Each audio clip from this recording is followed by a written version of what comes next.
Les tempêtes, quel sujet fascinant. Sur Internet, dans les médias, les articles prolifèrent. Rien que sur le mois dernier, plus de 1800 articles et vidéos traitant de ce sujet ont été publiés en France. Les scientifiques cherchent à expliquer ces phénomènes, à désigner des responsables ou à prédire le pire scénario possible. Mais rares sont ceux qui analysent la situation en temps réel pour en limiter les dégâts. Or, lorsqu'une tempête survient, l'assuré lourdement impacté ne cherche pas un responsable. Il veut seulement être indemnisé le plus rapidement possible pour pouvoir se reconstruire. Mais entre déclarations, factures à envoyer, expertise, cela prend souvent du temps. Jusqu'à présent, les assureurs suivaient ces événements sur la base de remontées terrain, nombre d'appels, documents envoyés, ressentis des agents. Cependant, le délai de traitement était très important, car le nombre de dossiers envoyés simultanément explosait. Afin de raccourcir ce temps d'attente et de créer un cercle vertueux entre assurés et assureurs, il a fallu trouver un modèle qui ne se basait pas uniquement sur les remontées terrain.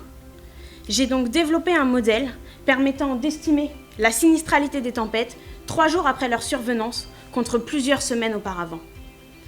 Désormais, un réseau de neurones combine un ensemble de données internes et externes qui sont ensuite analysées grâce à des méthodes statistiques pour estimer la sinistralité de la tempête. Par exemple, le portefeuille client pour estimer le nombre d'assurés impactés, les données Météo France pour comprendre la propagation de la tempête, ou encore les tweets pour estimer les dégâts engendrés grâce aux photos postées et à la géolocalisation.